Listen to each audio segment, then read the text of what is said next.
Students, हमने जो आज टॉपिक पढ़ना है वो पिछले टॉपिक का जो है दूसरा पार्ट है। उससे पिछले टॉपिक में हमने जो है कुछ ऐसी स्ट्रक्चर्स थी जो बैक्टीरिया के अंदर मौजूद थी, वो हमने पढ़ी थी, और कुछ हमारी जो चीज़ें वो रह गई थी जो बैक्टीरिया के अंदर मौजूद होती हैं। तो जो रह गई थी वो इस पार्ट 2 में हम उसको पढ़ेंगे। तो आज का जो हमारा टॉपिक है वो नए पार्ट 2 है। तो कौन कौन सी चीज़ें जो है बैक्टीरिया के अंदर मौजूद होती हैं, सबसे पहले आपने याद रखना है कि राइबोसोम्स, प्लाज्मिड्स और मेसोसोम, ये आज के हमारे टॉपिक में। राइबोसोम्स आपको पता होना चाहिए कि जब हमने फर्स्ट चैप्टर पढ़ा था सेल इंट्रोडक्शन का, तो वहाँ पर हमने सेल ऑर्गेनेल्स पढ़ी थी डिटेल में।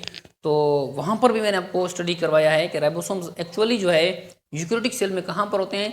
ये रफ एंडोप्लाज्मिक रेटिकुलम के ऊपर होते हैं। और रफ एंडोप्लाज्मिक रेटिकुलम कहाँ पर होता है, ये सेल के जो है न्यूक्लियस के करीब मौजूद होता है। तो ये तो हमने यूकैरियोटिक सेल में पढ़ा था।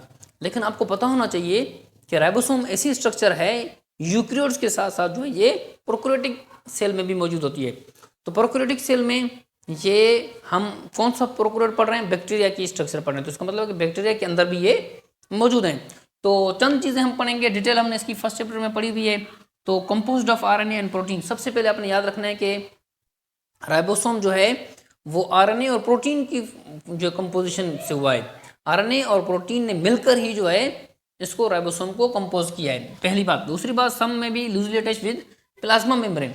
अब जो प्लाज्मा मेम्ब्रेन है, प्लाज्मा मेम्ब्रेन मैंने आपको बताया हुआ है कि न्यूक्लियस और सेल साइटोप्लाज्म को जो है प्लाज्मा मेम्ब्रेन कहा जाता है। तो प्लाज्मा मेम्ब्रेन में भी ये होते हैं, लूजली अटैच्ड होते हैं। तो कुछ जो होते हैं ये लूजली अटैच्ड होते हैं प्लाज्मा मेम्ब्रेन के साथ। प्रोटीन फैक्ट्री हैं, ऑलरेडी पता है कि राइबोसोम का काम क्या है, प्रोटीन बनाना। प्रोटीन फैक्ट्रीज को हम इसलिए कहते हैं, प्रोटीन की फॉर्मेशन करते हैं, इसलिए हम इसको प्रोटीन फैक्ट्री का नाम देते हैं।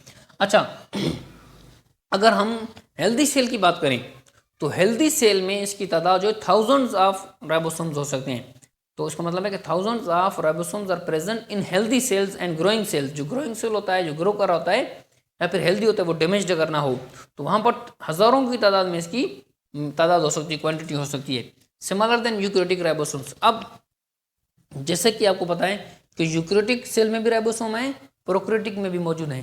तो इसका मतलब है कि जो प्रोकैरियोटिक सेल में राइबोसोम मौजूद है वो सिमिलर होता है, ठीक है, किसकी निस्बत, उसकी निस्बत यूकैरियोटिक की निस्बत। यूकैरियोटिक में लार्जर राइबोसोम होता है, प्रोकैरियोटिक में जो है सिमिलर होता है। तो ये डिफरेंस भी आपने याद रखना है।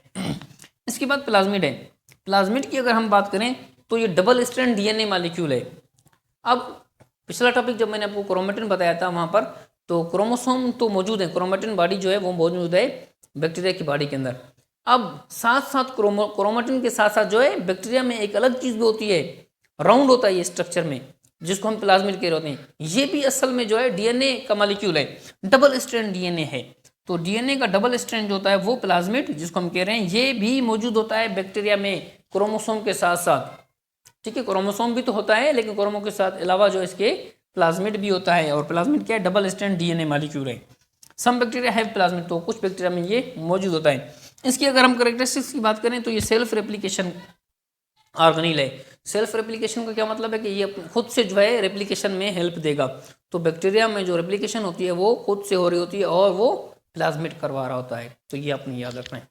इसके बाद इसके बाद अगर हम इसके दूसरे फैक्टर को देखें कि ये सेल्फ रेप्लिकेटिंग ऑर्गेनेल तो है, लेकिन मेटाबॉलिज्म और साथ साथ ग्रोथ, जो ग्रोथ हो रही होती है उसमें ये इन्वॉल्व नहीं है। आपने याद रखना है कि ग्रोथ और मेटाबॉलिज्म में ये इन्वॉल्व नहीं है, तो ये आपने याद रखना है। तो दूसरा फैक्टर ये भी है इसका। इसके बाद इसका फंक्शन, ये जीन ऑफ रेजिस्टेंट रखता है।